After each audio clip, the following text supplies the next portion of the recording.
There's a force inside you that never sleeps, and once you remember it, your entire world will change. This audiobook is your call to awaken the energy that creates worlds. When you stir that hidden current, the universe moves, the unstoppable force. Introduction. In the silent chambers of forgotten temples and the echoing corridors of sacred sanctuaries, an ancient force murmurs, a pulse that has forever guided those who dared to attune to its rhythm. This is not a truth etched in stone or sealed in cryptic tomes. It is the essence that resides within you, humming beneath your flesh, flowing in the current of your breath. You are the vessel of a force unbound by action or toil, swifter than the flight of light, more immediate than thought itself. It bends the fabric of reality with the certainty of celestial law. This power does not ask for years of devotion or rites of passage. It simply waits, silent and patient, for you to awaken to its presence. The universe does not bend to what you do, it dances to what you are. Your energy, the unseen yet undeniable aura that radiates from the depths of your being, commands existence, rippling through realms beyond time and space. When you align with this elemental truth, creation flows from you as effortlessly as breath from your lungs. This sacred knowledge has not been guarded by gates or chains, but veiled by the mist of human forgetting. Yet now, as these words pass into your hands, you stand before the gateway of remembrance. Every phrase, every whisper woven into these lines is a key, unlocking the forgotten chambers hidden deep within your soul. But mark this, the force you awaken answers as lightning does the storm. Once stirred, it moves with such startling speed that the mind may falter in its attempts to grasp the unfolding of reality. This is no enchantment, no fantasy. It is the immutable law of the cosmos, as steadfast as gravity, as inevitable as the dawn. These pages you traverse are not mere ink and parchment. They are living currents, ancient frequencies resonating with the core of who you are. As you read, they will read you. They will stir what has always been known, but long buried beneath the noise of the world. Approach this wisdom as you would the sacred, a flame that can illuminate or consume. For once you grasp these principles, once you embody the truth they carry, your world will shift, transform, and unfold with such grace and precision that even your breath will pause in reverence. Part 1. The Awakening, Stirring the Hidden Current. Chapter 1. The force within you has never slept. In a small village where sunlight painted shadows through lattice windows lived Elelina, a seamstress whose nimble fingers created beauty from simple cloth.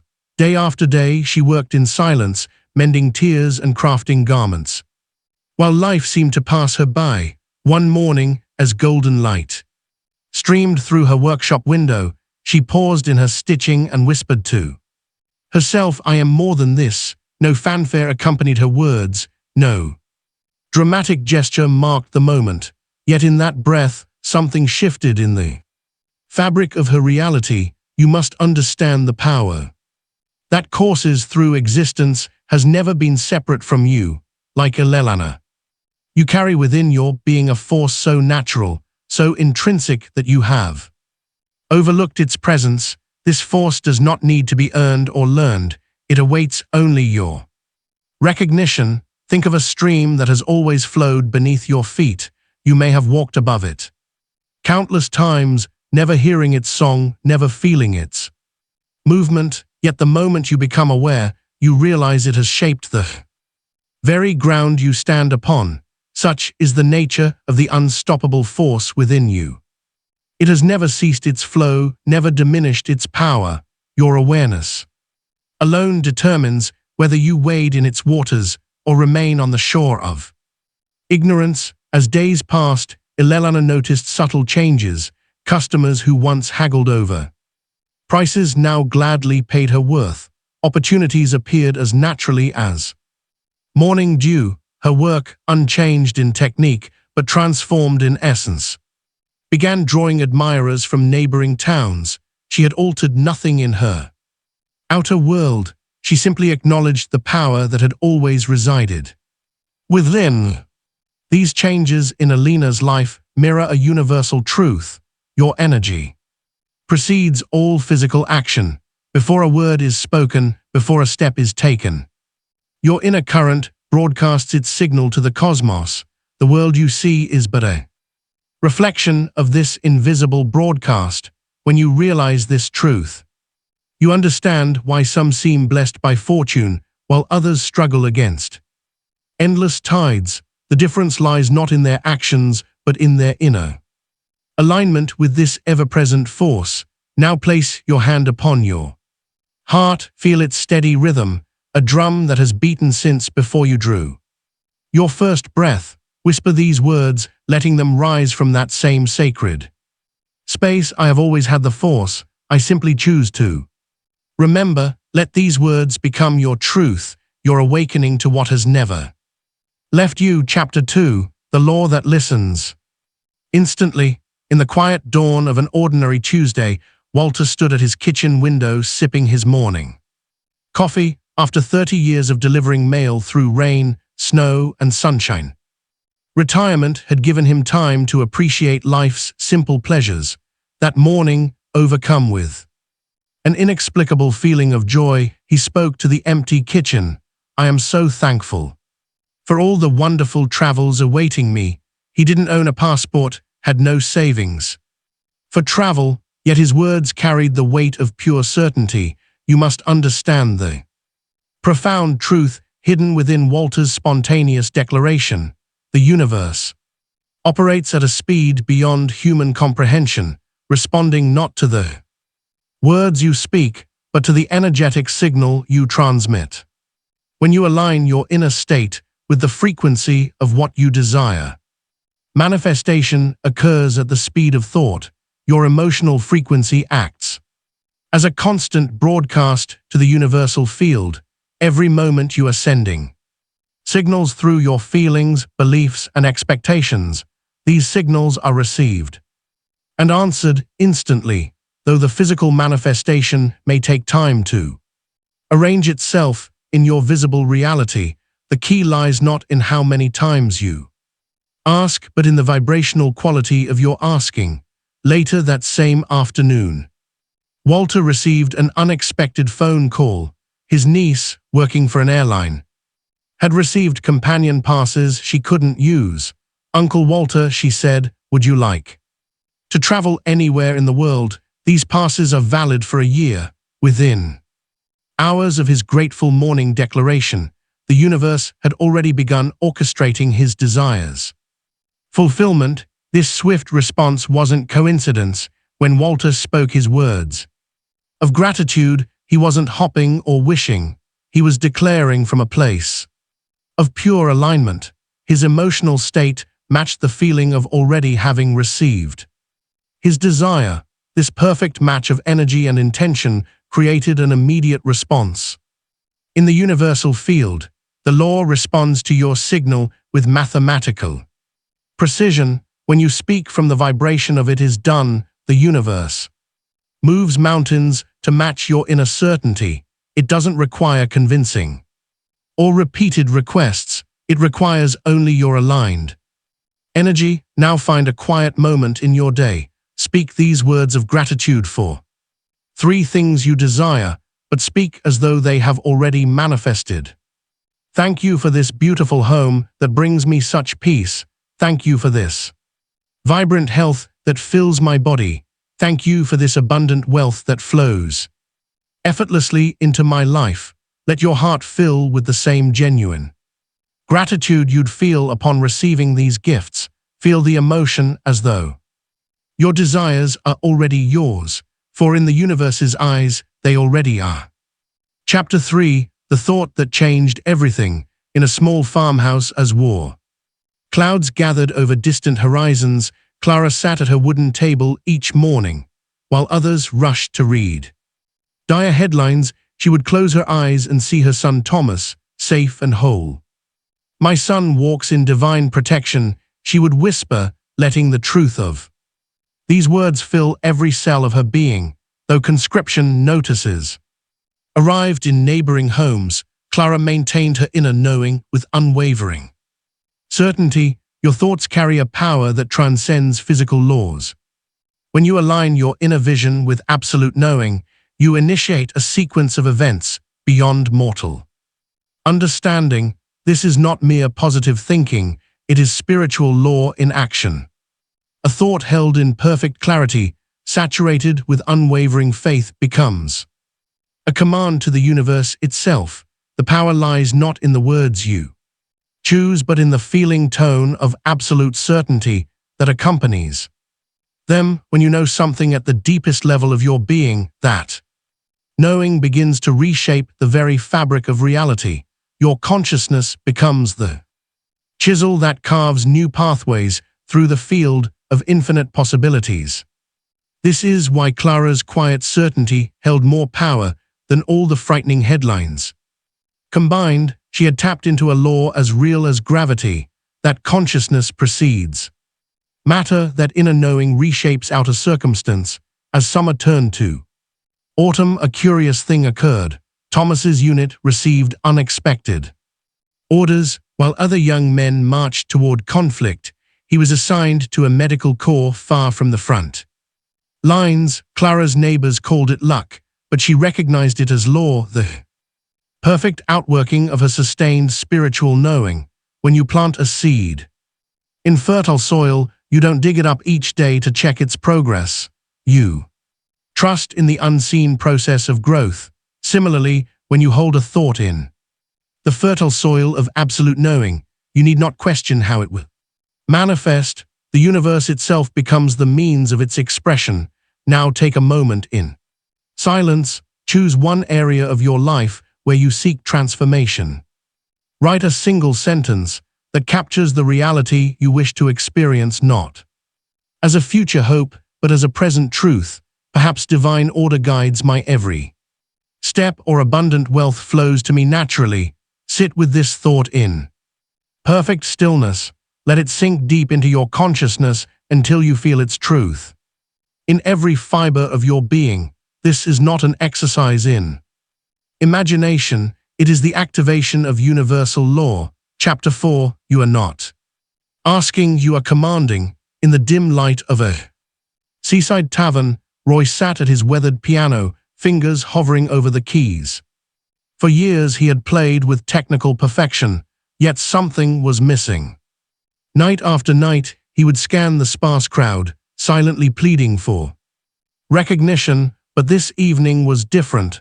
As he settled onto the bench, he closed his eyes and allowed a profound shift to occur within. I am music itself, he whispered, not as a wish, but as an acknowledgement of truth. You must understand the vital distinction between asking and commanding. When you ask, you position yourself as separate from your desire. When you command from spiritual authority, you speak as one who is already whole. This is not arrogance, it is alignment with universal law. The power that shapes worlds flows through you at every moment. It does not require permission or pleading.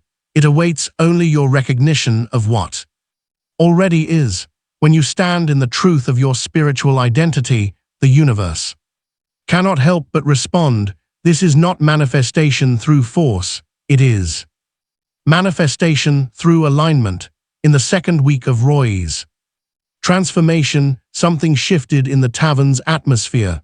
Though his repertoire remained unchanged, the room began to fill. Patrons who once talked over his music fell silent, drawn by an indefinable presence. A local reporter, having wandered in by chance, sat transfixed. Roy played as he always had, but now each note carried the resonance of certainty. What changed was not his skill, but his spiritual frequency. He no longer performed as one seeking approval, he played as music itself. The universe responded not to his playing, but to his being. This truth applies to every aspect of your existence. The universe responds not to your words or actions, but to the frequency of your Spiritual knowing. When you declare from the throne of divine authority, you activate forces beyond physical comprehension. Practice. Stand tall, feeling the full presence of your spiritual authority. Speak these words aloud. I no longer ask, I declare from divine authority. Repeat this 3 times, allowing each declaration to emerge from deeper levels of knowing. Let your voice carry the weight of absolute certainty. Chapter 5. Why it's always been delayed and how to fix it. In a small town where autumn leaves danced past classroom windows, Mabel lit another candle in her modest apartment. For 7 years she had followed the same ritual, kneeling beside her bed each night, hands clasped, whispering prayers for change. Her requests remained constant. A position at the prestigious academy across town, a chance to touch more lives, to make a greater difference. Yet each morning brought the same routine. The same classroom, the same unfulfilled dreams. You must understand a fundamental truth about the nature of creation. The universe does not respond to repetition, it responds to resonance. When your desires and beliefs exist in different frequencies, they create interference patterns that neutralize manifestation. This is why so many remain trapped in the cycle of asking without receiving. The power lies not in the asking but in the knowing.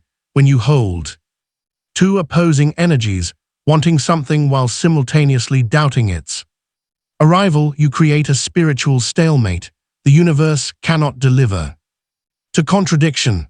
It requires clarity, unity, and absolute alignment between your desire and your belief. One evening, as Mabel reached for her prayer beads, something shifted within her. Instead of kneeling, she stood tall. Instead of asking, she simply knew. I am done waiting, she declared to the empty room. I am a teacher of the highest caliber, and I serve where I can do the most good. The words carried no desperation, no pleading. They emerged as simple facts. 3 days later, the principal of the academy called their advanced literature teacher had accepted a position abroad. They needed someone immediately, someone with exactly Mabel's qualifications. The position Mabel had prayed for 7 years arrived within 72 hours of her decision.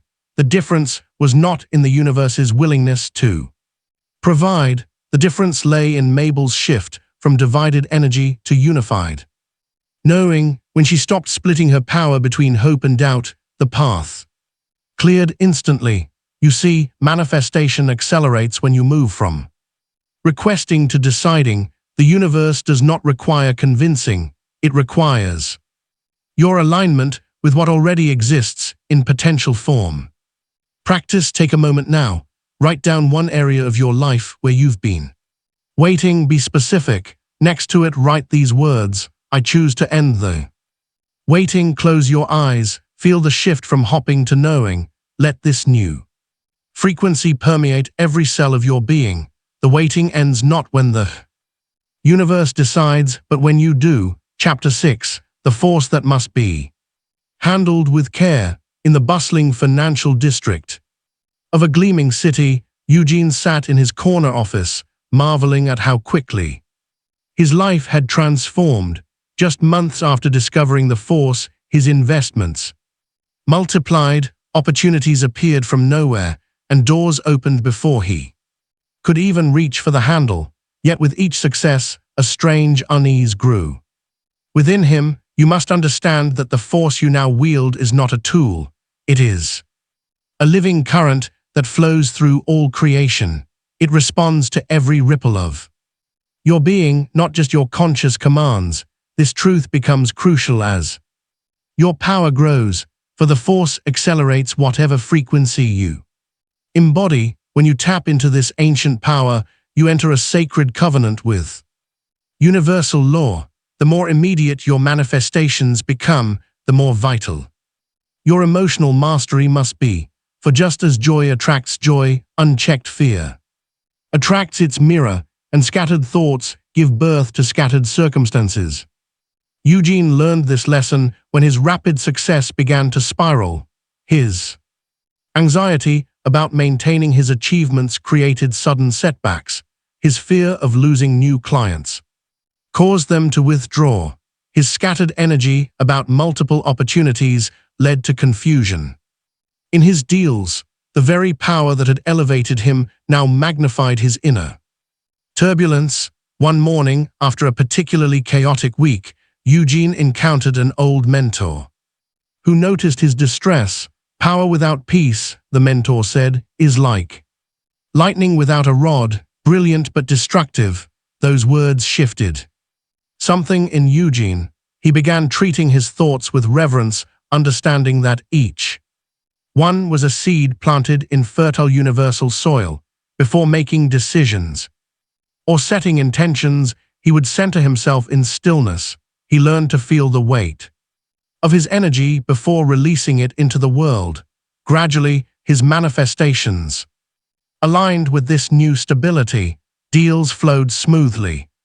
Relationships deepened, and opportunities arrived in perfect sequence rather than overwhelming waves. The force remained just as powerful, but now it moved through a clear channel. What Eugene discovered, you must also understand: the force does not distinguish between what you label as positive or negative.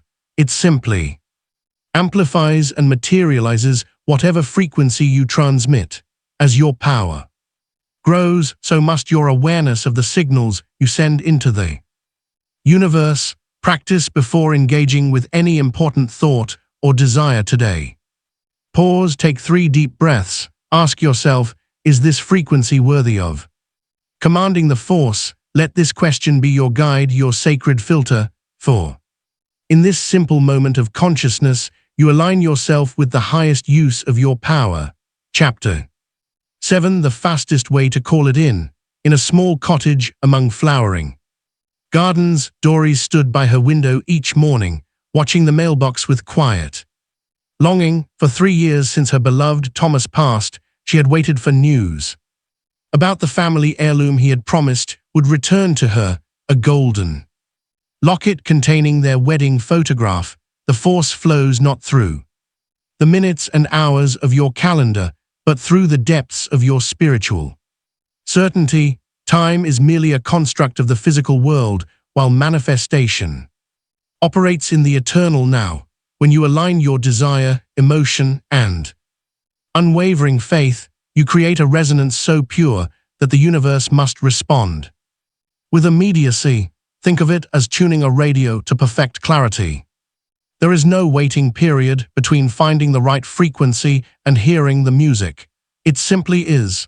This is how the force operates when you combine these 3 elements: crystal clear vision, pure emotion, and absolute spiritual knowing. That morning, something shifted in Doris. Instead of watching the mailbox with yearning, she closed her eyes and allowed herself to feel the cool metal of the locket in her hands. She experienced the joy of opening it, seeing their young faces smiling back at her. She felt the weight of it against her heart, but most importantly, she felt complete peace. No urgency, no need, just pure appreciation for this treasure she knew was already hers. The next morning, a letter arrived. It was from a small antique shop 3 states away. The owner had purchased an estate collection and found a golden locket with a familiar surname engraved on its surface.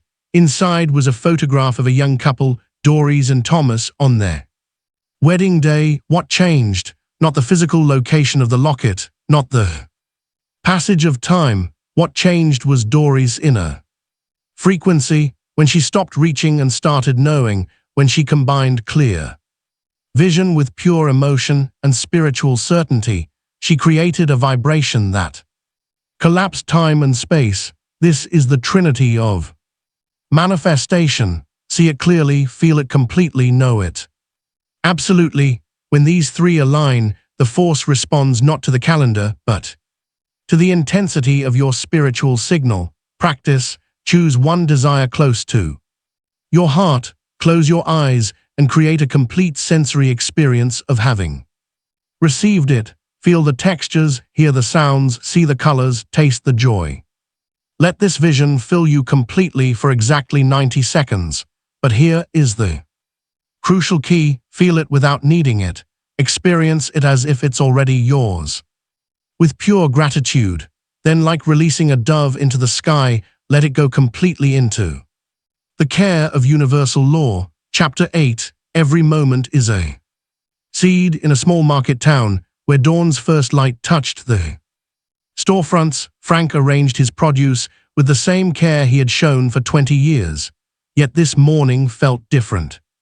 His thoughts wandered to his mounting bills, and as if in response, 3 regular customers walked past without entering. By midday, the fresh vegetables had begun to wilt, mirroring his spirits. You possess a power more immediate than you realize. Each thought you nurture, each feeling you harbor plants itself in the fertile soil of universal law.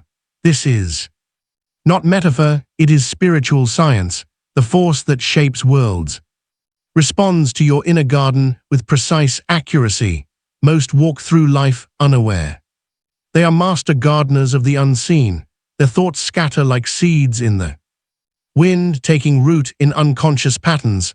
But you have the power to plant with purpose, to cultivate your reality with the same intention a master gardener tends their flowers. When you understand this truth, you realize there are no small moments. Each thought is a seed, each feeling is water, each belief is the soil in which your future grows. The universe does not distinguish between casual thoughts and intentional ones.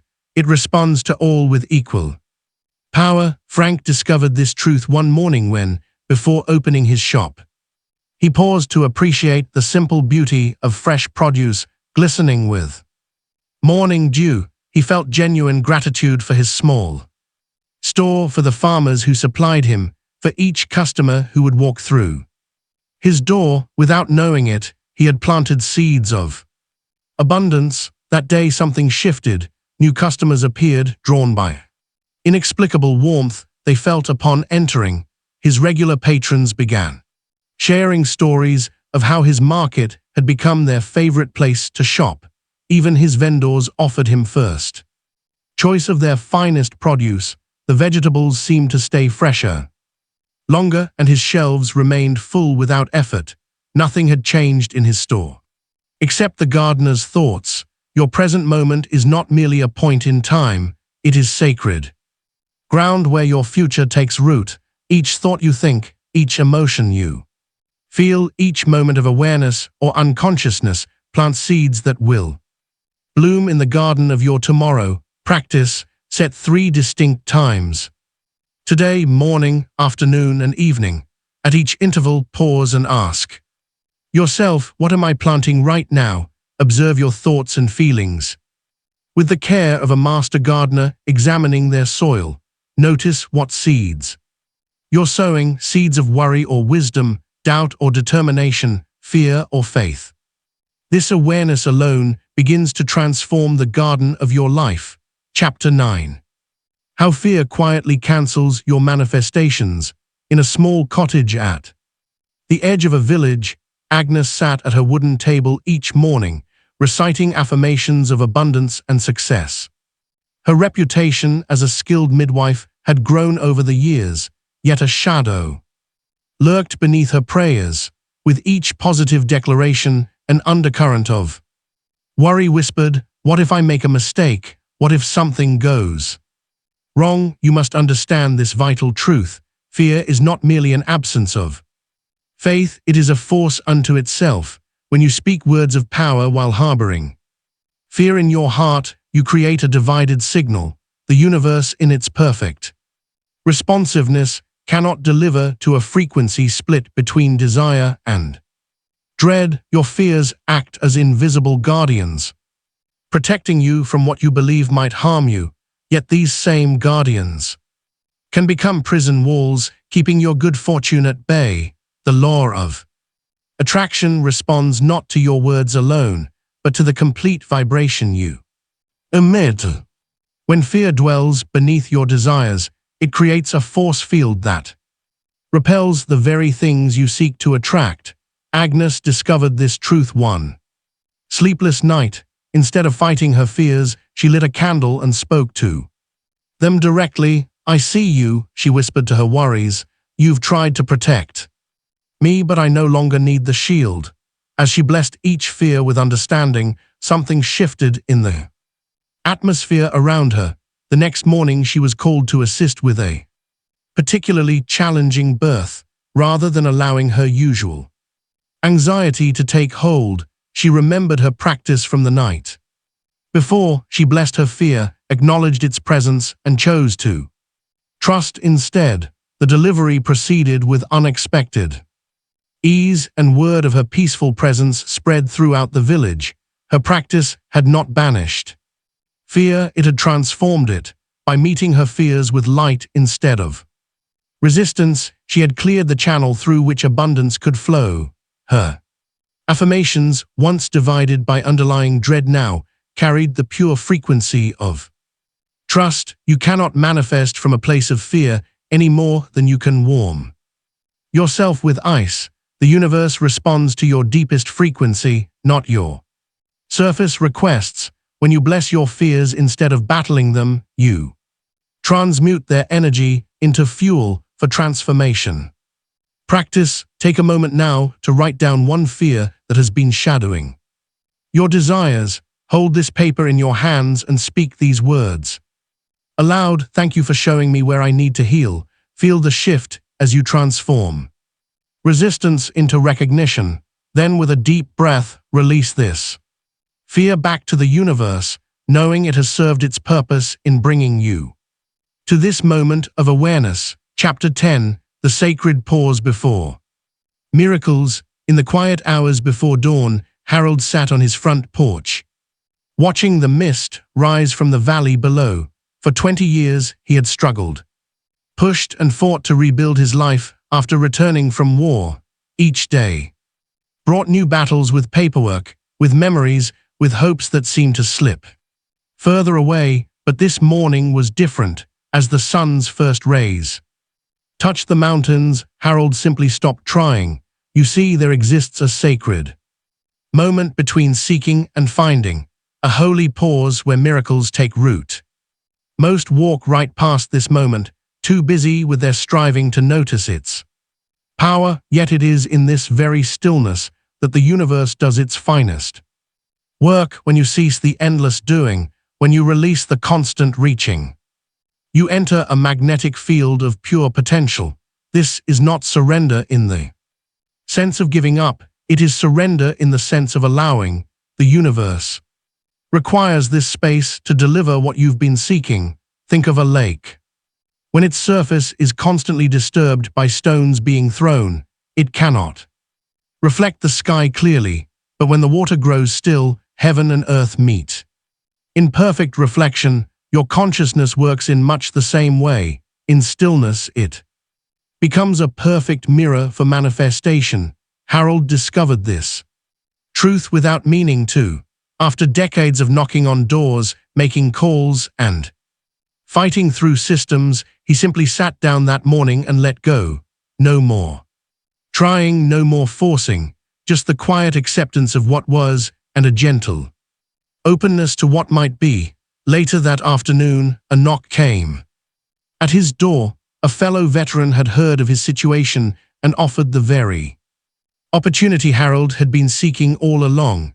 The path opened not through effort but through allowing. You may find this truth unsettling at first. The world has taught you that achievement comes through constant action, that success must be chased and captured, but the highest spiritual law works in paradox. What you truly seek is seeking you. Your role is not to hunt it down, but to become still enough to be found. This stillness is not passive, it is alive with potential. It is the pregnant pause between the inhale and the exhale, the moment of perfect balance before creation surges forth. When you enter this sacred space, you align with the natural order of manifestation. Let go of the need to Make things happen. Release the urgency that drives you to constant action. The universe's timing is perfect, and its methods are beyond your current understanding. Your role is to create the space where miracles can land. Practice, set a timer for 5 minutes, find a quiet place where you won't be disturbed, sit in complete silence. No affirmations, no visualizations, no requests, simply be present in absolute trust. Let your breath become slow and steady. Feel the power of pure receptivity. This is not meditation, it is magnetic stillness, the space where miracles are born. Part 2, the activation moving with music power. Chapter 11, Desire is a sacred instruction. In a small village among ancient hills, Edith crafted candles by hand, each one a testament to patience and artistry. Though her work brought light to others, she harbored a secret shame, the burning desire for something greater. Each night, as she dipped wicks in warm wax, her heart yearned for expansion, for a workshop where she could create on a grander scale. Yet she pushed these thoughts away, believing such ambition to be unworthy, until one night, in the depths of sleep, a vision came to her. She stood in a vast garden where every flower was a flame dancing with purpose. A voice clear as morning bells spoke, "Your desires are not your own. They are messages from the infinite. You must understand this fundamental truth. Desire is not a human invention. It is a divine signal planted within you by the universe itself. When you feel that pull towards something greater, you are not being selfish. You are receiving instruction from your higher self. Think of how a flower knows to turn toward the sun, how a bird knows which direction to fly. Winter, this knowledge comes from wisdom beyond conscious thought. Your desires operate in the same way. They are your spirit's compass, pointing toward what already exists in the field of infinite potential. Most souls dim their desires, believing them to be too grand, too selfish, or too improbable, but this dampening of sacred instruction is what truly blocks abundance. The universe speaks through your deepest longings, showing you what is already prepared for your receiving. Edith began honoring her desires as sacred messages. She stopped apologizing for wanting more. She treated her ambitions not as guilty secrets, but as divine appointments. Without pushing or straining, opportunities began appearing. A merchant offered space in the market square. A wealthy patron commissioned special orders.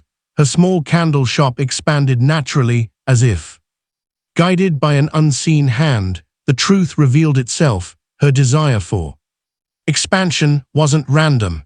It was a preview of what was already waiting in the quantum field of possibility. The longing itself was proof of its availability. When you feel a persistent desire, know this: it is not there to taunt you. It exists because its fulfillment is already complete in the spiritual realm. Your role is not to judge the desire, but to honor it as sacred correspondence from the infinite. Practice. Take a moment now to write down your 3 deepest desires. Don't censor them, don't rationalize them. Let them flow from your heart onto the page. Then place your hand over these written words and speak aloud. This is sacred. I trust its arrival. Feel the power of acknowledging your desires as divine instruction rather than human wanting. This simple act aligns you with the spiritual law of manifestation. Chapter 12, Manifestation Rituals That Work. Instantly, in a small mining town where cold dust painted the sky, Stanley followed a ritual as consistent as the setting sun. Each evening, after washing away the day's grime, he would take out a simple white candle, just as his mother had taught him. The flame speaks to something older than time, she'd say, her eyes reflecting wisdom passed down through generations. You see, within the simplest acts lies dormant power. When infused with intention, ordinary moments transform into bridges between the seen and unseen. Realms, this is the ancient truth about ritual. It is not mere repetition, but rather a focused channel through which the universe can flow. The power of ritual lies not in complexity, but in presence. When you perform an act with spiritual awareness, you create a vibrational signature that ripples through the quantum field.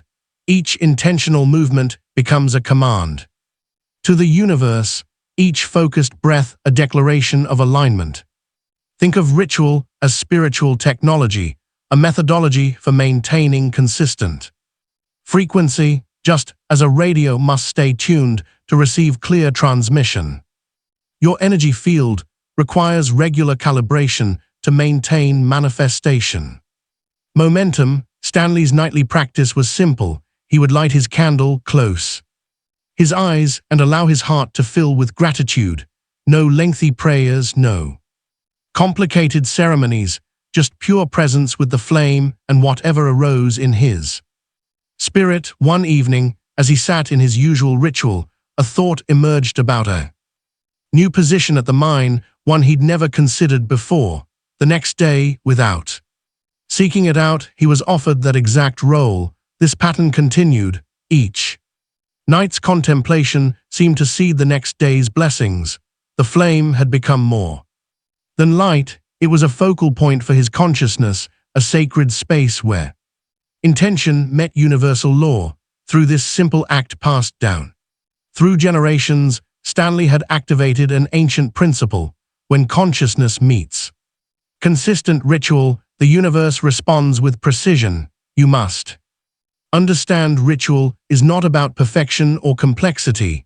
It is about creating a reliable channel through which your intentions can flow clearly into the field of infinite possibility. When you establish sacred habits, you build a bridge between your current reality and the reality you wish to manifest. Practice. Find a quiet space where you won't be disturbed. Light a candle with presence, not rushing, not doubting. Let the flame center your attention. Speak one clear sentence about what you are allowing into your life. Feel these words rise from your core, carrying on your breath into the space around you. Then, with complete trust, blow out the candle, releasing your intention to the universe. This is not a wish. It is a sacred instruction carried on the wings of ancient wisdom. Chapter 13. Stop asking, start embodying. In the quiet halls of an old library where wisdom lived in leather-bound volumes and whispered conversations, Loretta moved between the shelves with practiced grace. For years, she had arranged books about love while yearning for it herself. Each evening she would close the library alone, her footsteps echoing through empty aisles, her prayers for companionship seemingly lost among the stories surrounding her. Then one day, something shifted within her soul. Instead of hopping, love would find her. She began to move as though love already filled every corner of her life. She walked differently, her steps lighter, her smile knowing. She arranged flowers on her desk, not to attract love, but to celebrate it. She chose her clothes each morning as someone cherished would choose them. You must understand this fundamental truth. The universe responds not to what you want, but to what you are being. When you embody the energy of having received, you transmit a frequency that cannot be denied. This is not pretense, it is spiritual physics. Think of your desired reality as a radio station already playing.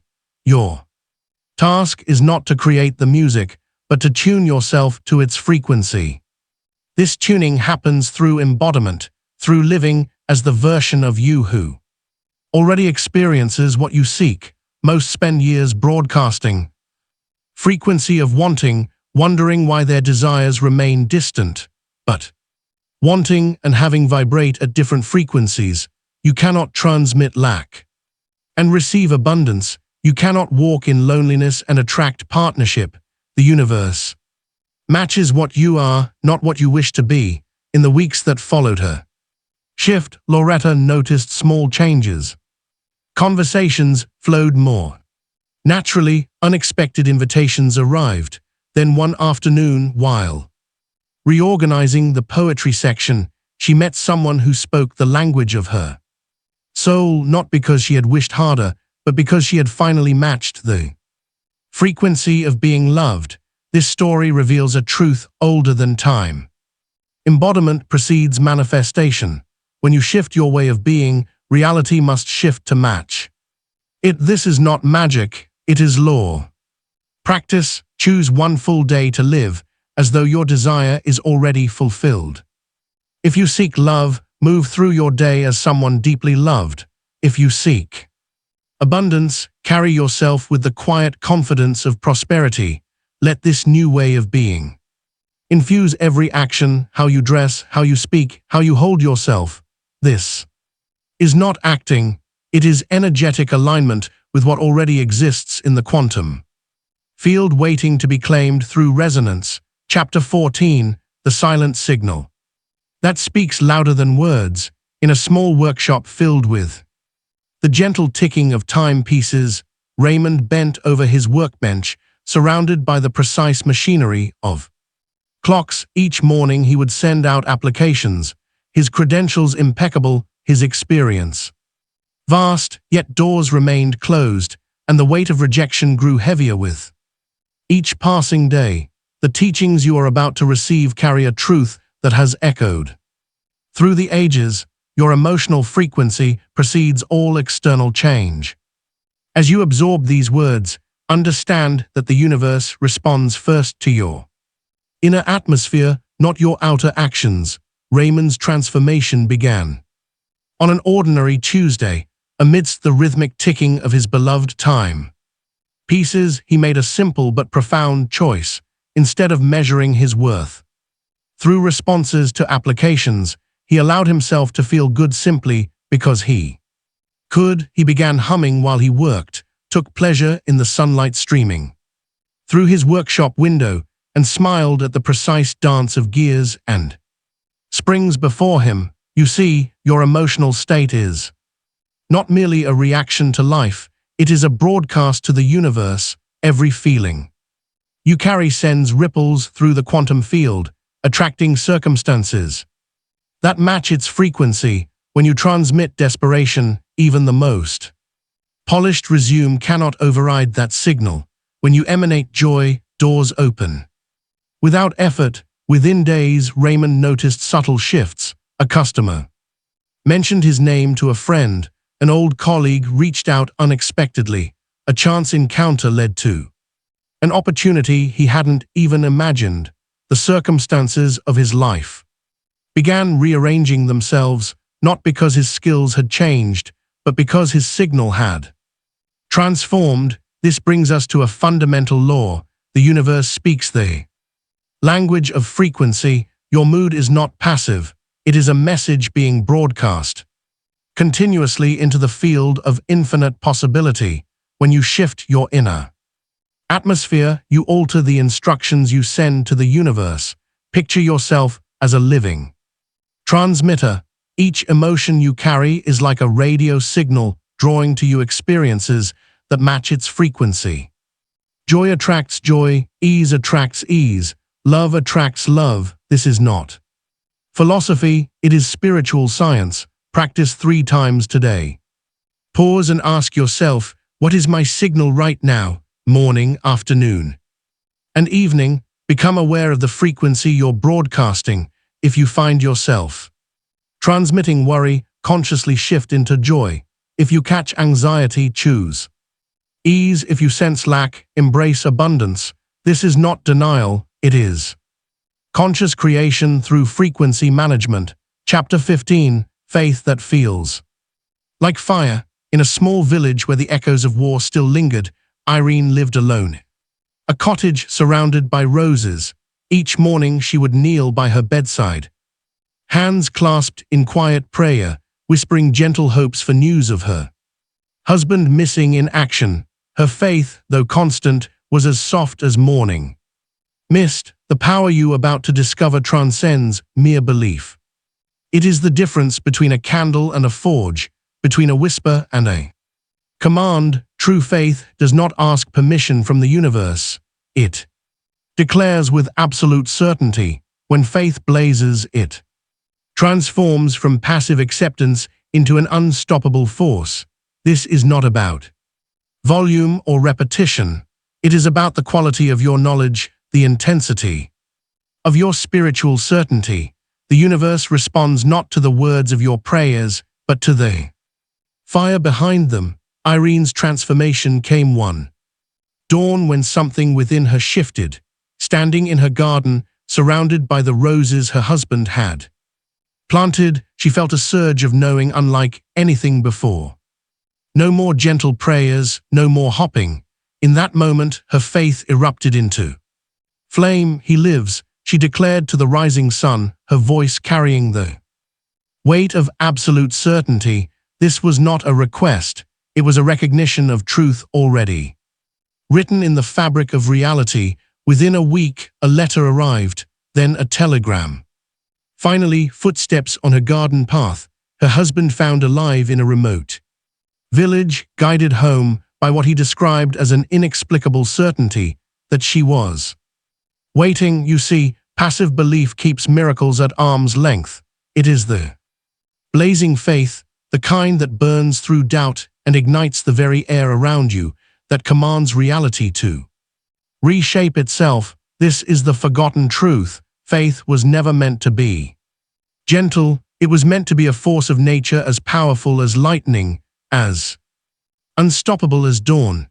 When you transform your faith from a quiet hope into an embodied fire, you alter the very field of possibilities around you. The universe cannot help but respond to this level of spiritual certainty. It is not about convincing the divine. It is about aligning so completely with your knowing that reality has no choice but to conform. Practice. Stand with your arms open wide to the sky. Feel the power of absolute knowing rise within you. Declare aloud, I know it is done. I claim it with fire. Let your voice carry the weight of unshakable certainty. This is not an affirmation. It is a declaration of what is already true in the unseen realms. Chapter 16. Money, time and miracles, they obey the same law. In a stately manor house, Douglas sat each morning in his leather chair, meticulously counting his pension and investments. Despite a lifetime of careful planning, he felt time and money slipping through his fingers like water. His ledger became a daily reminder of what he lacked, each entry a testament to scarcity. You must understand, money and time are not external forces that rule your existence. They are energetic frequencies that respond to your inner command. The moment you shift from seeing them as limited resources to viewing them as abundant expressions of universal energy, everything changes. When you treat money with resentment or fear, it responds accordingly. When you view time as an enemy, it becomes one. These are not mere psychological tricks. They are spiritual laws as real as gravity.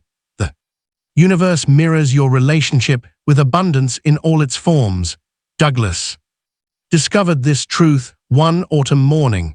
Instead of his usual accounting ritual, he began a new practice. He blessed his bank statements. He thanked time itself for its generous flow, rather than counting what was missing. He acknowledged the abundance already present in his life. A remarkable shift occurred. Business opportunities appeared without effort. His investments yielded unexpected returns. Most surprisingly, his days seemed to expand. Tasks that once consumed hours now flowed with elegant efficiency. Spiritual law governing abundance does not differentiate between forms. Whether you seek more time, money, love, or energy, the principle remains constant. Your relationship with one affects your relationship with all. Douglas found himself with more time and wealth than ever before, not through complex strategies or exhausting effort, but through a fundamental shift in his energetic relationship with abundance itself. This mirrors a truth you must now embrace. Lack exists only as a story you tell. yourself when you rewrite that story with the language of divine abundance. The universe has no choice but to reflect your new narrative. This is not metaphor, it is spiritual law in action. The flow of abundance responds not to your actions but to your energy. When you bless what you have, you activate a frequency that attracts more. When you thank time, it multiplies. When you honor money, it grows. This is the hidden mechanism behind all manifestations of music, abundance. Practice for the next 24 hours. Replace every complaint about money or time with a blessing. When you catch yourself thinking, I don't have enough time, say instead, time flows abundantly in my favor. When worry about money arises, declare, money comes easily and frequently. Watch how reality reshapes itself to match your new energetic broadcast. Chapter 17. The day reality started to listen. Pearl sat at her piano each morning, methodically reciting affirmations while her fingers traced familiar melodies. I am successful, I am abundant, I attract perfect students. The words had become as mechanical as her scales, practiced but hollow. You must understand this vital truth. The universe responds not to repetition, but to resonance. When words are merely performed, they carry no power. It is only when your entire being aligns with the truth you speak that the law begins its instantaneous work. For months, Pearl had done everything right. She'd written her affirmations, visualized her success, and spoken her desires aloud, yet something was missing, the sacred ingredient that transforms words into commands, genuine feeling. One evening, after her last student departed, Pearl slumped at her piano. Tears fell onto the ivory keys as she finally stopped trying to be perfect. In that raw moment of surrender, she whispered, I don't need to prove anything, I am already enough. For the first time, her words carried the weight of truth. The law of attraction operates through emotional authenticity. When you strip away the performance and allow yourself to feel deeply, you transmit a frequency so pure that the universe cannot help but respond. This is not about quantity of practice, it is about quality of presence. The next morning, Pearl received a call from Maria, a former student she hadn't heard from in years. Maria had become a successful composer and was looking for a collaborator for her new symphony. She remembered Pearl's unique gift for bringing music to life. This swift response wasn't coincidence, it was spiritual law in action. The moment Pearl released her practiced perfection and embraced authentic feeling, she broadcast a new frequency. The universe responded not to her words but to her truth. You see, manifestation accelerates when you stop performing spirituality and start living it. Your genuine emotional state is more powerful than 1,000 perfectly recited affirmations. The universe recognizes truth, and truth resides in feeling. Practice. Find a quiet space where you can be completely alone with your thoughts. Take one desire you've been affirming, perhaps one you've held close but haven't fully manifested. Strip away all pretense, all performance, all spiritual correctness. Release the need to use perfect words or maintain an enlightened appearance. Sit with this desire until you feel raw truth emerge from beneath the layers of practiced spirituality. When you reach that precious moment where your heart simply knows, I am ready, stay there, dwelling in that sacred space of pure knowing. Let that authentic feeling, untainted by doubt or forced positivity, be your prayer to the universe. This is the frequency that moves mountains, transforms circumstances, and aligns you with the infinite power of creation. Chapter 18. When she let go, the call came. In a small cottage by the sea, Velma polished the same silver teapot. For the third time that morning, her weathered hands moved mechanically while her eyes drifted to the silent telephone. 6 months had passed without word from her son Thomas, who had sailed to distant shores seeking his fortune. Each day followed the same pattern, desperate prayers, constant checking of the mail, and endless hours willing the telephone to ring. The more intensely she reached for news, the more the silence deepened. You must grasp this essential truth. The energy of attachment creates an invisible wall between you and your desire. When you clutch at what you want, you unknowingly push it away. This is not mere philosophy, it is spiritual physics. The universe operates through a delicate balance of giving and receiving, of holding and releasing. When your energy clings, it creates resistance in the very fabric of creation. Your attachment becomes a subtle form of fear, and fear always repels what you seek. True detachment is not cold indifference, it is a loving release. It is trust so deep that you no longer need to control the timing or manner of your blessings' arrival.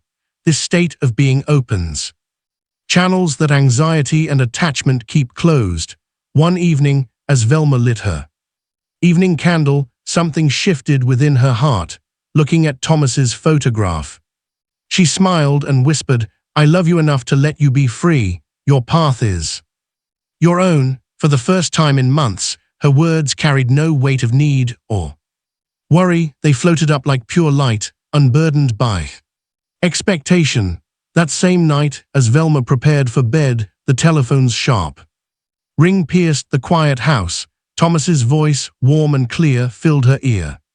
He had wonderful news to share, news that had been trying to reach her all along. You see, the universe responds not to your asking, but to your allowing. When Velma released her son in love, she shifted from resistance to receptivity. This is the paradox of spiritual law. What you set free and trust often returns more swiftly than what you try to hold through force. Practice, find a quiet moment, picture your deepest desire resting in your open palms.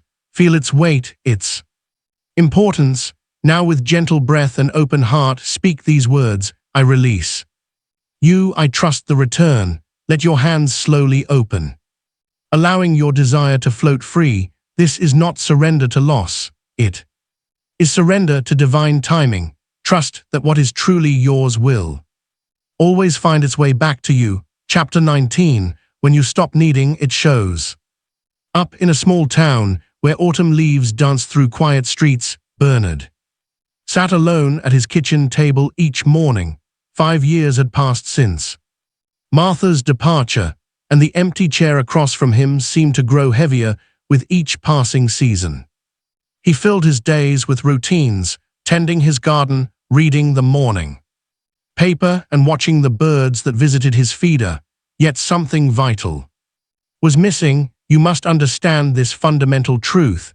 The universe responds not to your wanting, but to your being.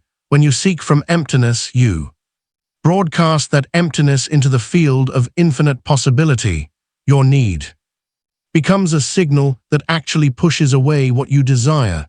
Consider how Bernard spent his evenings looking at photographs, remembering what was lost, feeling the weight of solitude. Each thought of loneliness only amplified his isolation. This is the paradox that few understand. Seeking companionship from a place of need creates more need. Then one morning, Bernard did something different. Instead of his usual rushed breakfast, he set his table with care. Pressed tablecloth, his finest china, fresh flowers in a crystal vase. He prepared his favorite meal, poured himself a cup of perfectly brewed tea, and sat down to enjoy his own company. For the first time in years, he felt a shift. The empty chair across from him was no longer accused. It simply waited. He began speaking his thoughts aloud, laughing at his own jokes, enjoying the simple pleasure of being present with himself. That evening, rather than staying home, Bernard decided to continue honoring his own company. He dressed in his best suit, drove to the small Italian restaurant on Main Street, and requested a table for one, not with apology, but with dignity. He ordered what he wanted, savored each bite, and felt a strange New sensation, completeness, this is the sacred law at work. When you fill yourself with your own presence, you become magnetic to aligned companionship, you transmit wholeness instead of hunger. As Bernard finished his tiramisu, a familiar face appeared. Sarah, who taught piano at the local school, she too was dining alone, carrying herself with that same air of self-containment.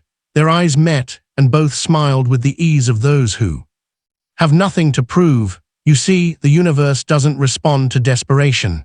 It responds to resonance. When Bernard learned to be complete in his solitude, he naturally attracted someone who matched that frequency. Practice today. Give yourself the love you seek from others. Prepare your favorite meal with care. Dress as though you're meeting someone special because you are. Speak to yourself with tenderness. Feel the fullness of your own presence. This is not an exercise in settling for less. It is an alignment with the truth that all love begins within. Chapter 20. Collapse time with one decision. In a sunlit workshop filled with the whisper of fabric and the gentle hum of a sewing machine, Genevieve stood before her life's work. For 15 years, she had crafted beautiful dresses for others, while her own dreams gathered dust in a leather-bound sketchbook hidden beneath her work. Each morning she would arrive early, touch that book and whisper, "Maybe tomorrow." You hold within you the same power that Genevieve discovered, the ability to collapse time through absolute decision. When you hover between worlds, caught in the midst of perhaps, the universe can only reflect back that same uncertainty. But watch what happens when certainty ignites. The moment you move from contemplation to decision, you activate forces beyond mortal understanding. Time itself responds to the frequency of absolute knowledge. What seems to require years in the realm of hesitation can manifest in moments when touched by unwavering choice. In that workshop, surrounded by the dreams she had sewn for others, Genevieve finally reached beneath her table. She opened her sketchbook, not with the familiar touch of longing, but with hands that trembled with certainty. "No more maybes," she whispered, and in that instant, 15 years of delay dissolved. On a quiet evening in early autumn, a young seamstress named Marie entered a small boutique in the heart of the city. She had heard whispers of a new designer whose work was transforming the local fashion scene. As she stepped inside, her eyes fell upon creations that seemed to dance with life, designs that had once lived only in a hidden sketchbook. The boutique's name, Genevieve's, glowed softly in golden letters on the window. What had seemed impossible just weeks before now stood manifest in thread and fabric. The journey that Genevieve thought would require years of preparation had unfolded with supernatural speed once she made her irrevocable choice. You see, the universe doesn't measure time in days or years. It measures in conviction. When you finally choose with your whole being, time bends to accommodate your decision. The path that seemed to require 1,000 steps can be crossed in one leap of faith. Practice. Stand before your mirror. Look into your own eyes. Make one clear, irreversible decision about your life. No matter how small, speak it aloud with the full force of your being. Feel the shift as you cross the bridge from maybe to now.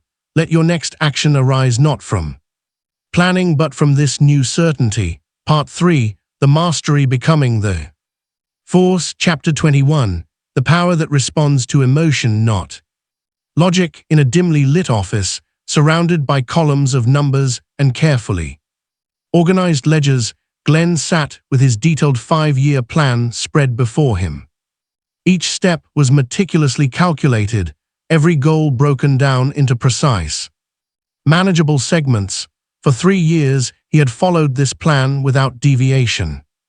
And for 3 years, he had remained exactly where he started. You may recognize yourself in Glenn's story.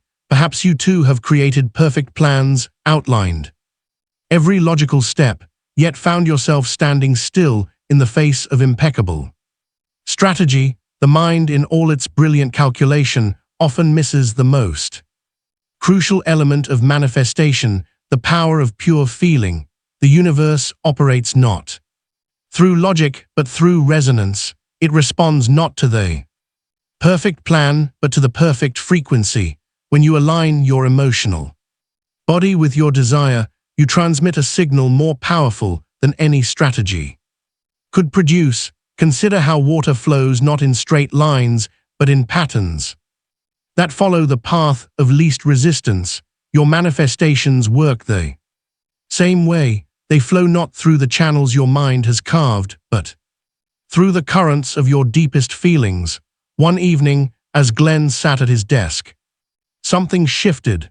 Instead of reviewing his plans, he closed his eyes and allowed himself to feel what he truly wanted, not the steps to get there, not the logical progression, just the pure, unfettered feeling of having arrived. In that moment, his entire being vibrated with a new frequency. Within days, opportunities appeared that no amount of planning could have predicted. A chance conversation led to an introduction. An old colleague reached out with a proposition that aligned perfectly with his dreams. The very doors he had been meticulously plotting to open simply swung wide at the touch of his newfound emotional certainty. You see, the universe doesn't read your plans, it reads your frequency. When you allow yourself to feel the reality of your desire, you broadcast a signal that bypasses all logical constraints. This is why someone with a perfect strategy might remain stuck, while another with pure emotional alignment seems to attract miracles. Logic serves as a map, but feeling is the vehicle that actually moves you forward. Your emotions are not just reactions to life, they are instructions to the universe, commands that shape the very fabric of your reality. Practice. Find a quiet space where you won't be disturbed. Close your eyes and set aside all plans and strategies. Allow yourself to feel the pure essence of your desire as if it's already yours. Don't think about how it will happen. Just immerse yourself in the feeling of it being done. Let this feeling fill your entire being for several minutes. Notice how your body responds to this new frequency. Chapter 22. Living as if means living in power. In a modest storefront on a quiet street, Nina arranged roses with trembling hands, wondering how she would cover next month's rent. Her tiny flower shop, while beloved by a few loyal customers, barely sustained itself. Yet something stirred within her that morning, a knowing that transcended her circumstances. Without changing a single flower or fixture, she began moving through her shop differently. She adjusted her posture, lifted her chin, and handled each stem as if it were precious cargo for royalty. She polished the windows until they gleamed and arranged her simple bouquets with the reverence of rare art pieces. You see, reality shifts not when circumstances change, but when your inner stance transforms. The universe responds not to what surrounds you, but to how you carry yourself within those surroundings. When you embody the frequency of your desired reality, when you move, speak, and breathe as if it's already here, you transmit an unshakable command to the unseen forces that shape your world.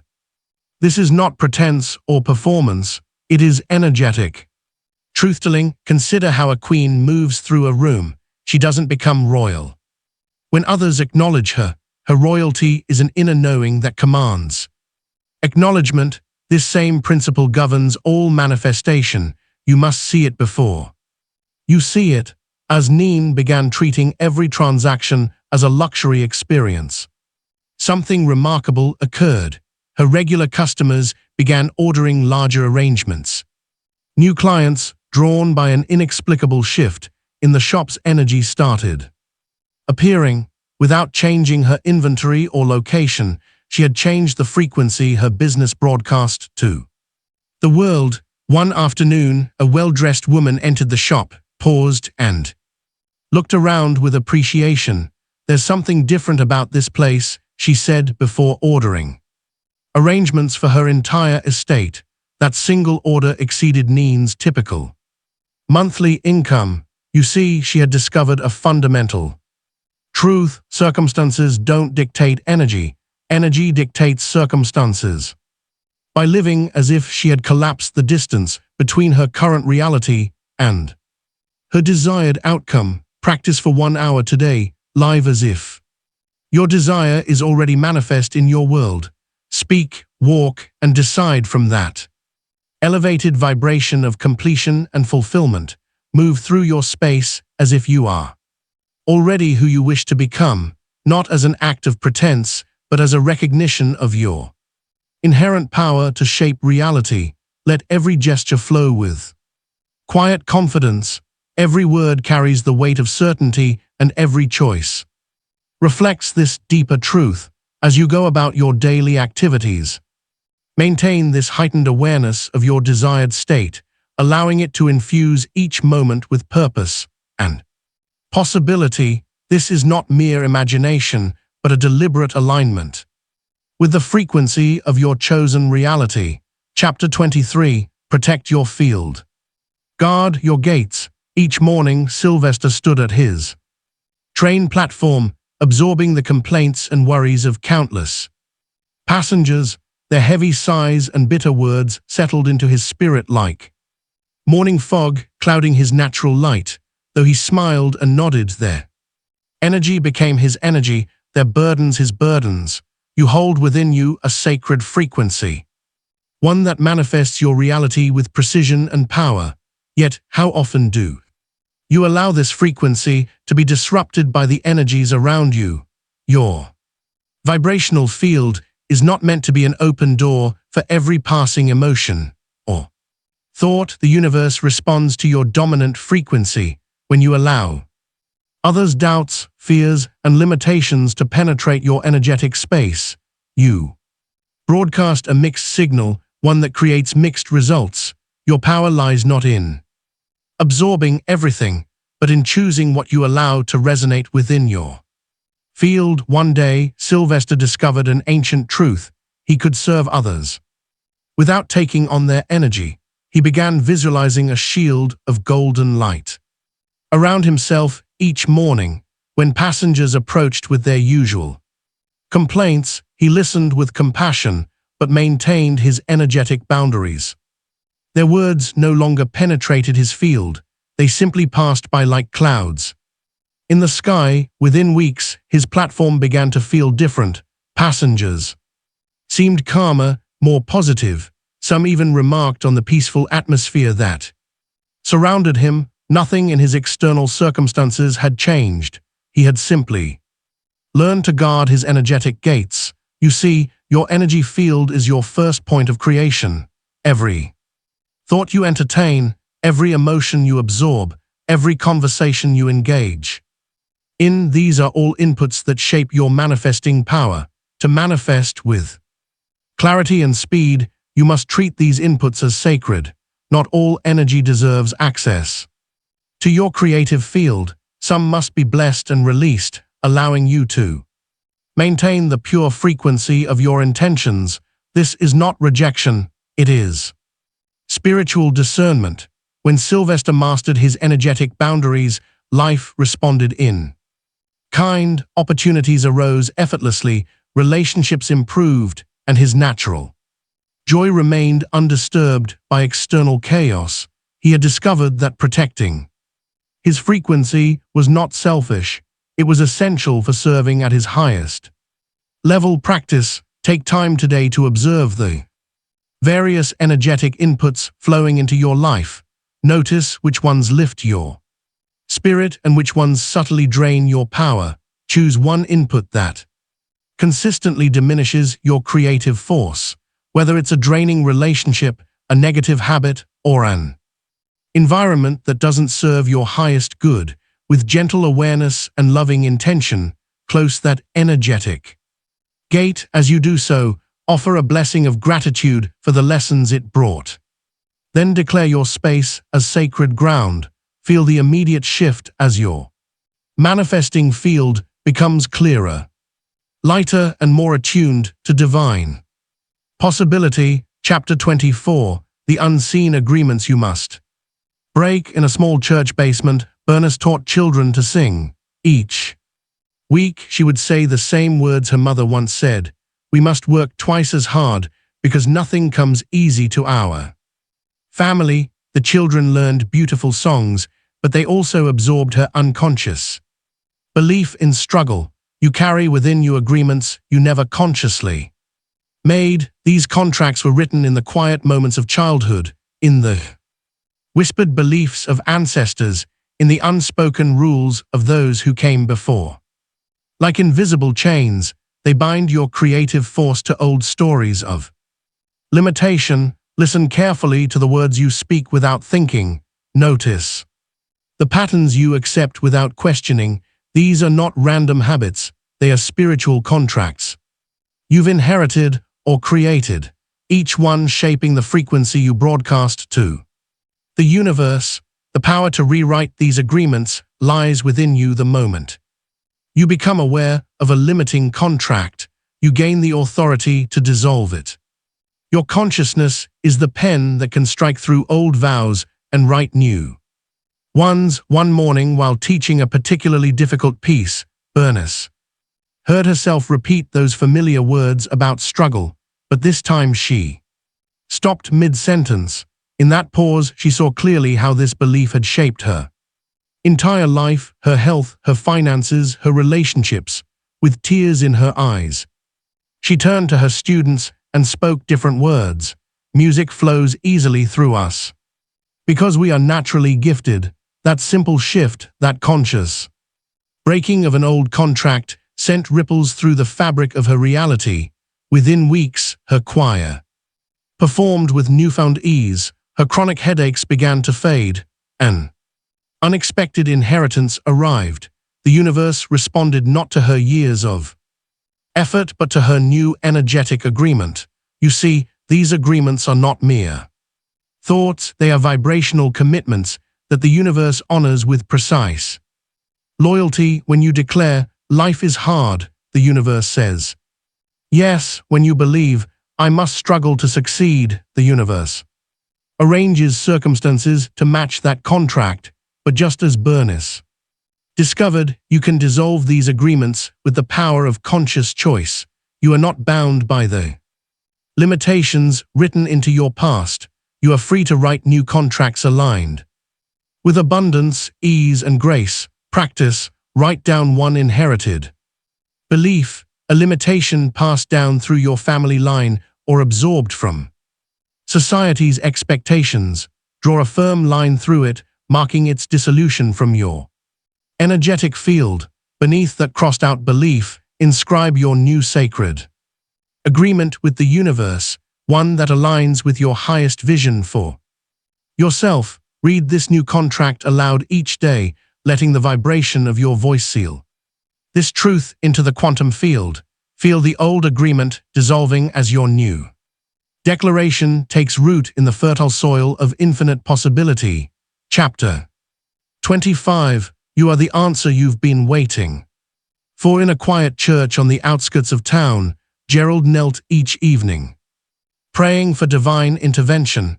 His congregation dwindled, the roof leaked, and bills mounted. Each night he would whisper, "Lord, send us help." Each morning he would wake to the same reality. For months, this ritual continued until one stormy evening changed everything. You possess a truth so fundamental that its simplicity often escapes notice. You are not separate from the force you seek. The universe does not operate through distant miracles, it expresses itself through you. When you wait for external rescue, you deny the very power flowing through your being. This is not mere philosophy, it is spiritual law. The force you seek is not dormant, waiting to be activated by someone else's hand. It is alive, awake, and expressing itself through your thoughts, your hands, your voice, your presence. You are not the recipient of power, you are power in motion. Many spend years looking outward for what already exists within. they pray for abundance while ignoring their own creative force. They seek healing while forgetting their own regenerative power. They ask for guidance while dismissing their own inner wisdom. One evening, as Gerald knelt in his usual spot, thunder cracked overhead. Water began dripping through the old roof, forming a small pool that reflected his face. In that reflection, he saw something he had missed all along. The answer he sought was staring back at him. Standing up, he walked to the church bulletin board and began writing. Roof repair workshop this Saturday.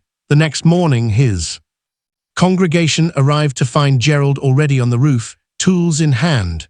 One by one, they joined him.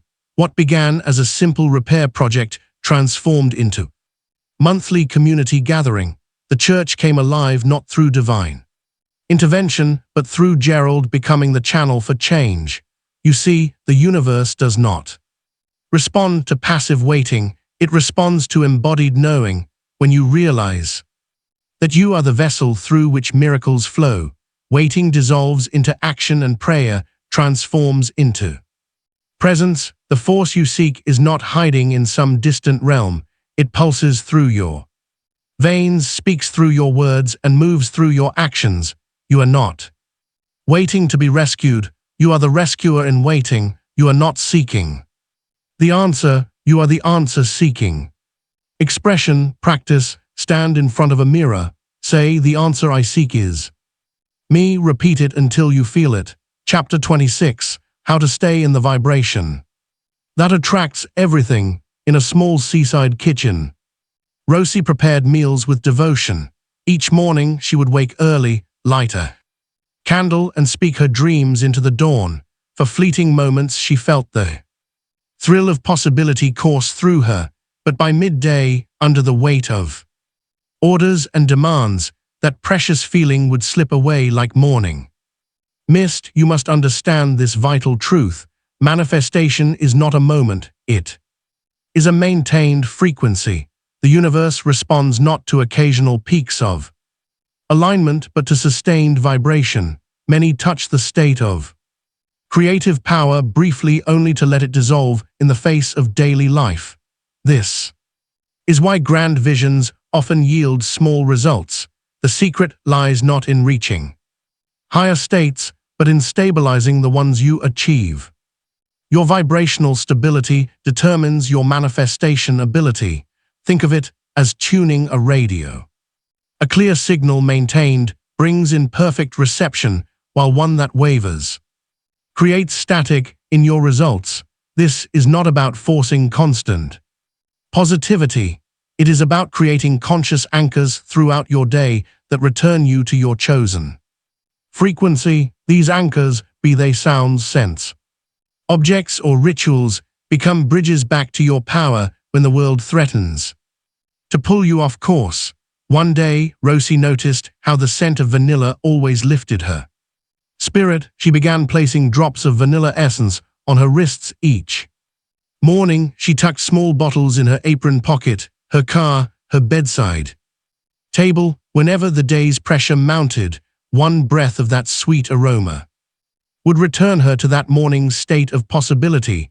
Soon, she found herself maintaining her creative frequency, not just in moments of quiet, but in the midst of chaos. Orders piled up, but she remained centered. Staff called in sick, but she stayed in her power. The vanilla became more than a scent.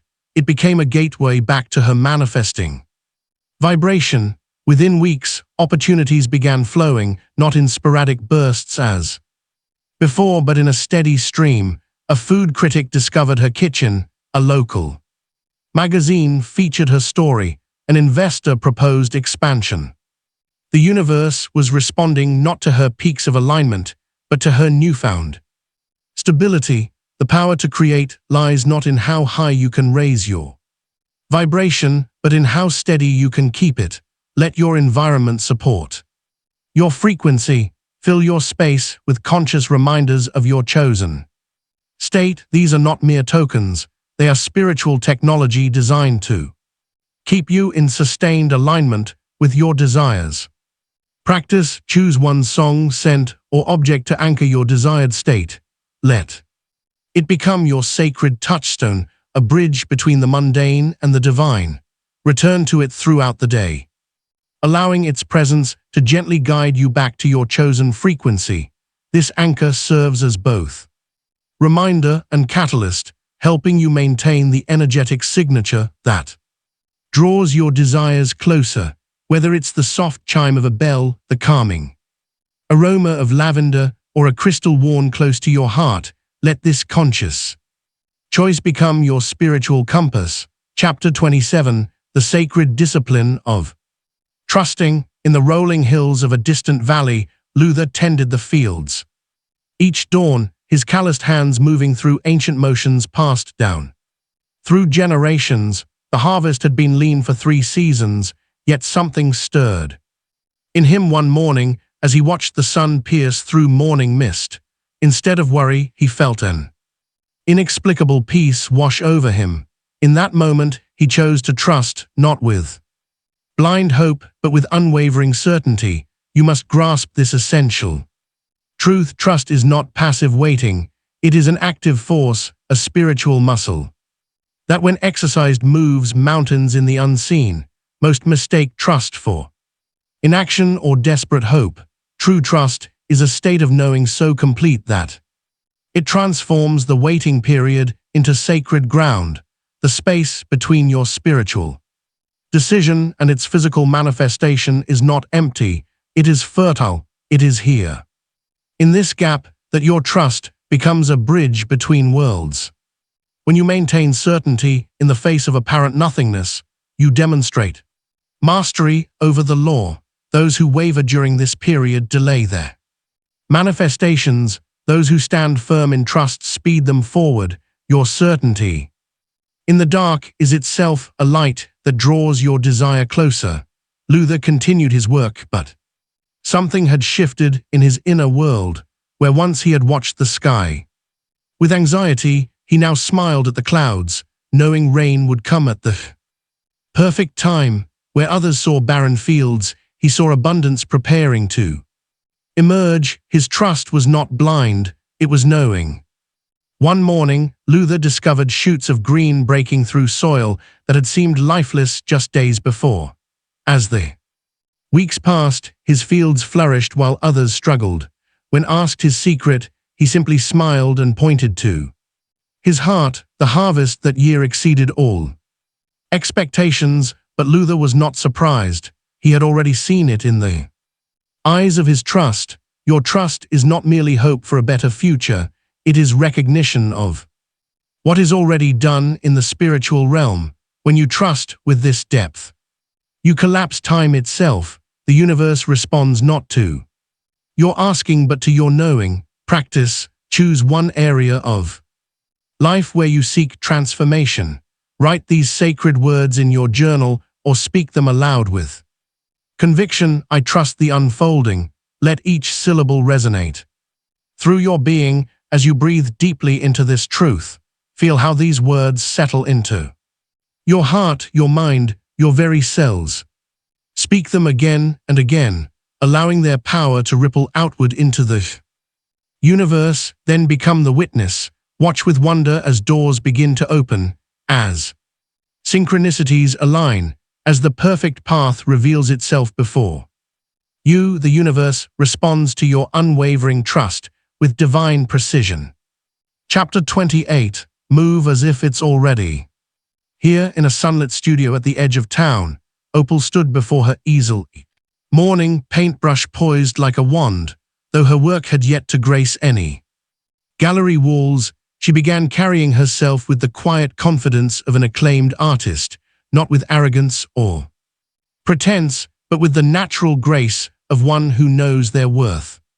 She spoke of her art not as something striving to be seen, but as work that already touched lives. In her heart she had crossed an invisible threshold. You must understand this vital principle.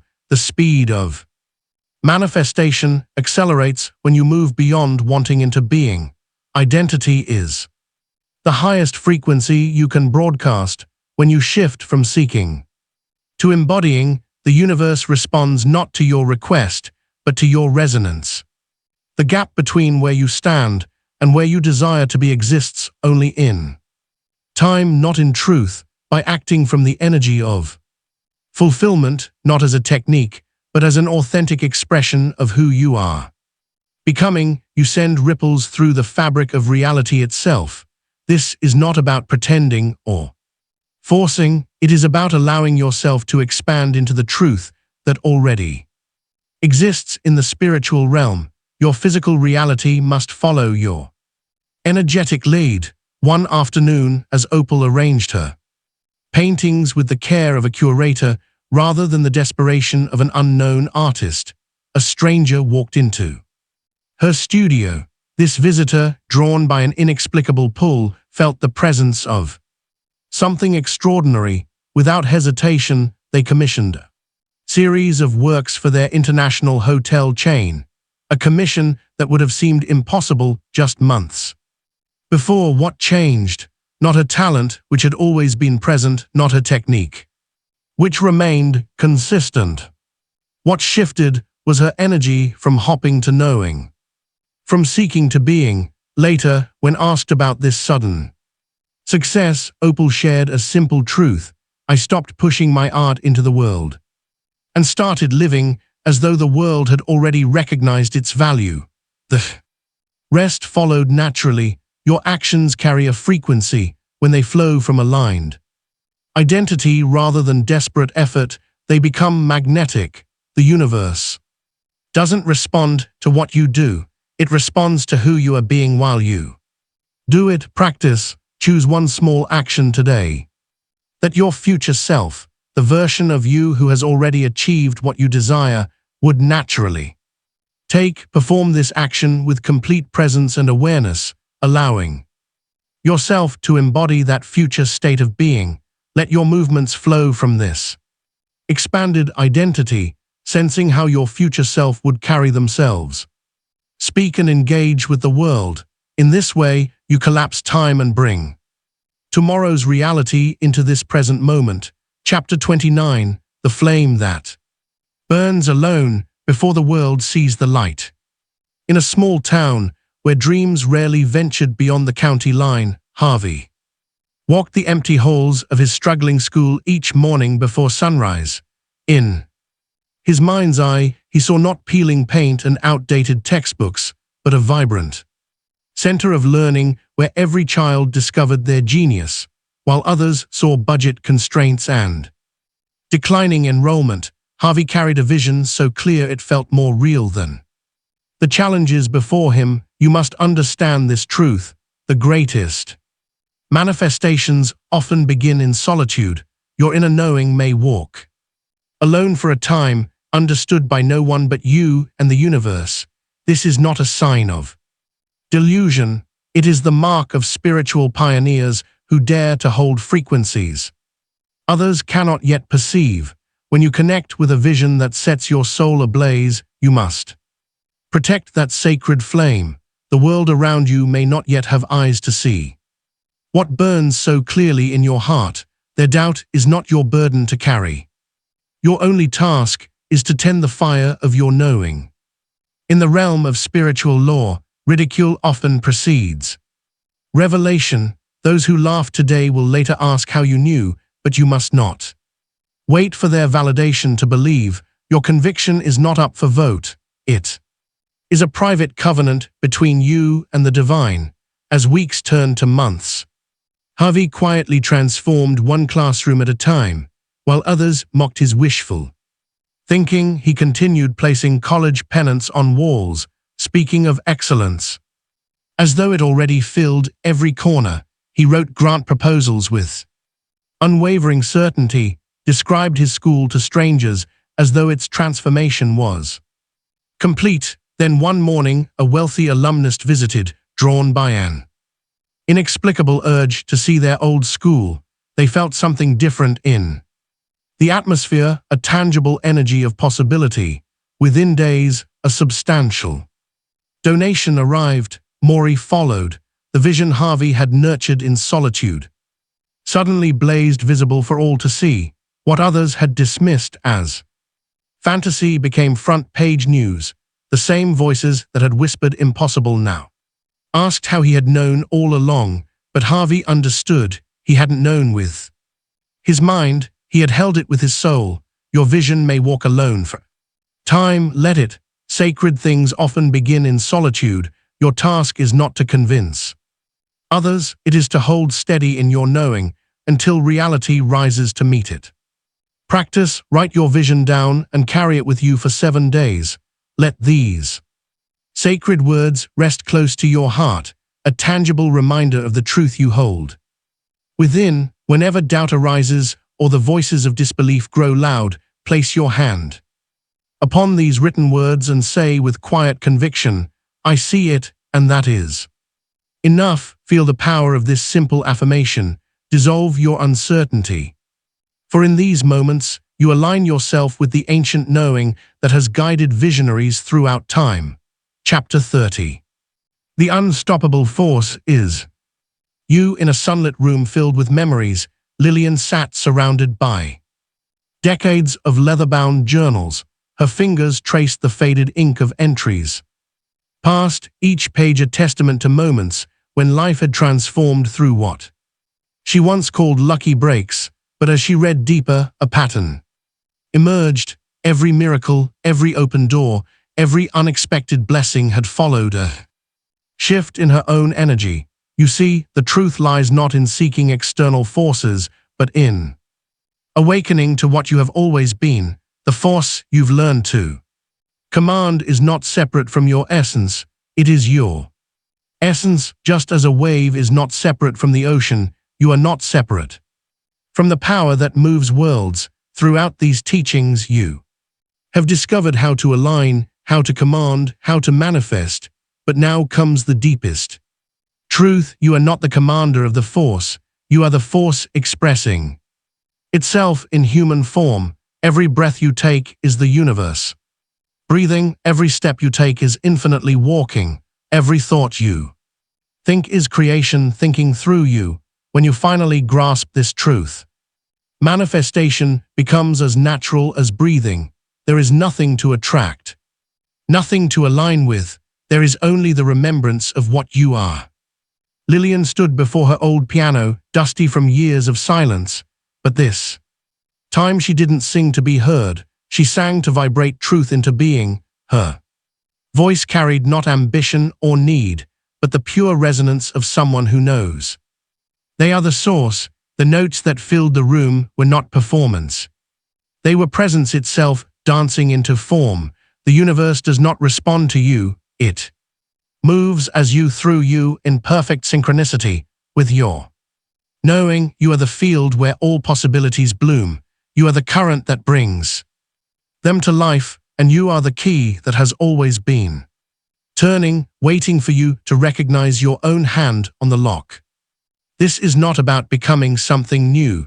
It is about remembering what you have always been. The force is not your tool, it is your nature. Walk forward now, not as one who uses power, but as power itself made manifest. Practice, place your hands on your chest, feeling the steady rhythm of your heart, and speak these words with the power of absolute knowing. The force is not outside me, it is me. I walk as the answer.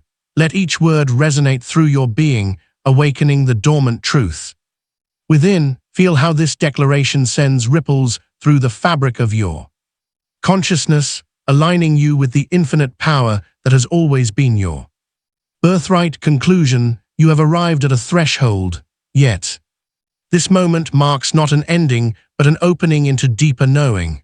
The wisdom you now carry is not separate from your being.